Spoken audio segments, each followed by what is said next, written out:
Hello student, एक बार फिर आपका ऑनलाइन क्लास में मैं मोनू कुमार स्वागत करता हूं। आज हम वर्तमान भारतीय समाज और प्रारंभिक शिक्षा के दूसरे अध्याय का अध्ययन करेंगे। दूसरा अध्याय है हमारा शिक्षा के उद्देश्य, एम्स ऑफ एजुकेशन। चलिए शुरू करते हैं। शिक्षा के उद्देश्य। जीवन का प्रत्येक कार्य किसी उद्देश्य पर आधारित होता है। जैसे कि आप सभी जानते हैं, हम जो भी कार्य करते हैं उसका कोई ना कोई निश्चित उद्देश्य जरूर होता है। उद्देश्य रहित कार्य और अर्थहीन होता है। यानी कि उद्देश्य रहित कार्य और शिक्षा अर्थहीन है। उद्देश्य रहित शिक्षा शिक्षक और शिक्षार्थी दोनों को उदासीन बनाती हैं। अर्थात यदि शिक्षा का कोई उद्देश्य न हो तो शिक्षक और शिक्षार्थी दोनों ही उदासीन बन जाते हैं। इसको हम एक परिभाषा से स्पष्ट कर सकते हैं बीडी भाटिया के अनुसार। उद्देश्य के ज्ञान के बिना शिक्षक उस नाविक के समान होता है जिसे अपने लक्ष्य का ज्ञान नहीं होता, और शिक्षार्थी उस पतवार विहीन नौका के समान होता है जो समुद्र की लहरों के थपेड़े खाती हुई तट की ओर बढ़ती जा रही है। यानी कि कहने का मतलब है कि शिक्षक उद्देश्य के बिना उस नाविक के समान, नाविक अर्थात नाव चलाने वाला, उसके समान होता है जिसे अपने लक्ष्य का ज्ञान नहीं होता। यानी कि उस नाविक को यह नहीं पता होता कि मुझे किस मार्ग में जाना है। और शिक्षार्थी उस पतवार विहीन नौका के समान होता है। पतवार विहीन यानी कि जो नौका चलाने का साधन होता है उसके अभाव में होता है, और उसके अभाव में उसकी नौका ऐसे ही चली जाती है, जिधर लहरें चलती है उधर ही नौका चली जाती हैं।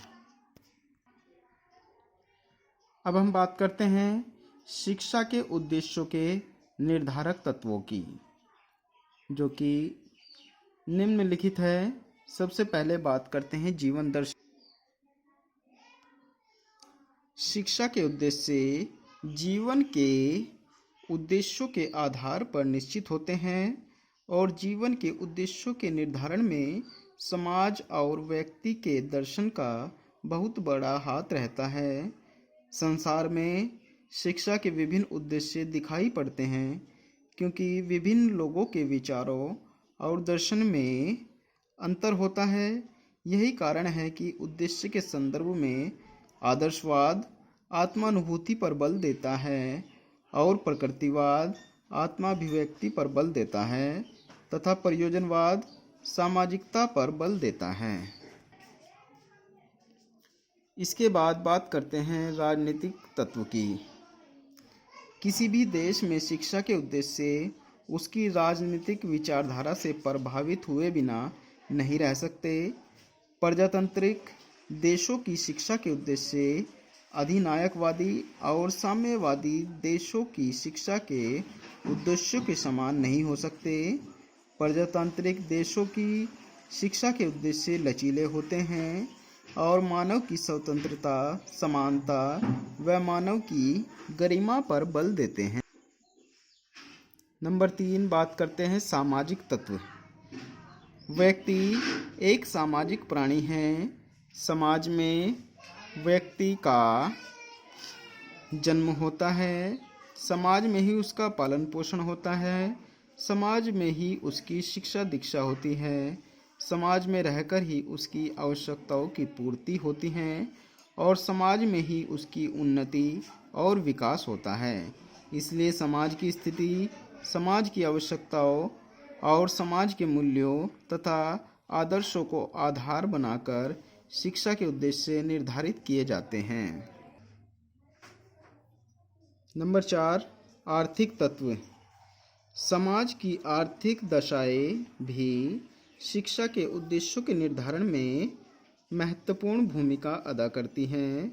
उत्पादन की मात्रा, वितरण की पद्धति और समाज की स्थिति शिक्षा पर बहुत प्रभाव डालती है।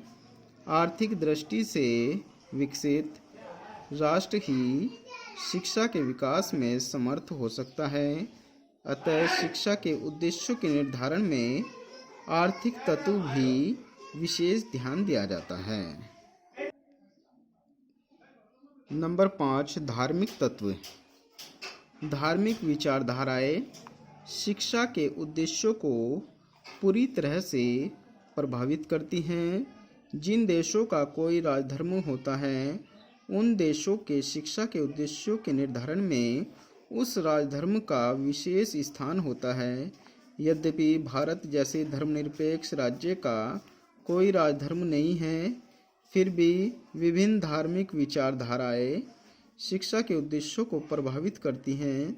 विभिन्न धार्मिक संगठनों द्वारा स्थापित शिक्षण संस्थानों में धार्मिक विचारों, विश्वासों और सिद्धांतों के अनुसार शिक्षा के उद्देश्य निर्धारित किए जाते हैं। नंबर 6, बात करते हैं वैज्ञानिक एवं प्रौद्योगिक तत्व। आज का युग विज्ञान और प्रौद्योगिकी का युग है। दिन प्रतिदिन ज्ञान के नए नए विस्फोट हो रहे हैं। हर क्षेत्र में नई नई तकनीक का प्रवेश हो रहा है। विज्ञान और प्रौद्योगिकी ने आधुनिकीकरण की प्रक्रिया को तीव्र गति प्रदान की है। ऐसे में शिक्षा के उद्देश्य नए ज्ञान और तकनीक से प्रभावित हुए बिना कैसे रह सकते हैं। नंबर 7, सांस्कृतिक तत्व। पूर्वजों के हजारों वर्षों के अथक परिश्रम के फलस्वरूप किसी समाज की संस्कृति बनती है। संस्कृति के अंतर्गत समाज विशेष की परंपरा, रीति रिवाज, रहन सहन, सभ्यता, भाषा, साहित्य, आचार विचार आदि समाहित होता है। जिस समाज की संस्कृति जितनी उत्कृष्ट होती है, उस समाज के सदस्य उतने ही उत्कृष्ट होते हैं। अतः उस समाज के उद्देश्यों के निर्धारण में उसकी संस्कृति किसी न किसी रूप में महत्वपूर्ण भूमिका अदा करती है। हमारे देश में अंग्रेजी शासन में हमारी मूल संस्कृति की उपेक्षा की गई थी, लेकिन स्वतंत्रता प्राप्ति के बाद इस बात की बराबर चेष्टा की जा रही है कि देश के भावी नागरिक अपनी संस्कृति के उदार तत्वों को हृदयंगम करके उसके अनुसार अपना विकास करें। इसके लिए शिक्षा के पाठ्यक्रम में परिवर्तन और संशोधन किए जा रहे हैं। तो ये कुछ शिक्षा के उद्देश्यों के निर्धारक तत्व थे। अब हम बात करते हैं शिक्षा के उद्देश्यों के वर्गीकरण की। अगर हम शिक्षा के उद्देश्यों का वर्गीकरण करें तो मुख्य रूप से इन्हें हम 2 भागों में बांट सकते हैं। नंबर 1, वैयक्तिक उद्देश्य। नंबर 2, सामाजिक उद्देश्य। वैयक्तिक उद्देश्य वह उद्देश्य होता है जो व्यक्ति अपने निजी स्वार्थों के लिए या निजी हितों की प्राप्ति के लिए स्थापित करता है। उन्हें हम वैयक्तिक उद्देश्य कह सकते हैं। सामाजिक उद्देश्य। सामाजिक उद्देश्य वह उद्देश्य होते हैं जो समाज के हितों को, समाज के अधिकारों को ध्यान में रखकर स्थापित किए जाते हैं। उन्हें हम सामाजिक उद्देश्य कहते हैं। शिक्षा के उद्देश्य में दोनों ही उद्देश्यों का महत्वपूर्ण योगदान है और दोनों ही अलग अलग अपना महत्व रखते हैं। जितना महत्व सामाजिक उद्देश्य का होता है, उतना ही महत्व व्यक्तिगत या वैयक्तिक उद्देश्यों का होता है। किसी भी एक उद्देश्य को मानकर शिक्षा के उद्देश्य निर्धारित नहीं किए जा सकते, क्योंकि वैयक्तिक और सामाजिक उद्देश्य दोनों ही मनुष्य के लिए आवश्यक और ज़रूरी होते हैं। आज के भाग में इतना ही। कल हम वैयक्तिक और सामाजिक उद्देश्यों के वर्गीकरण, इनके अर्थ के बारे में विस्तृत रूप से चर्चा करेंगे। धन्यवाद।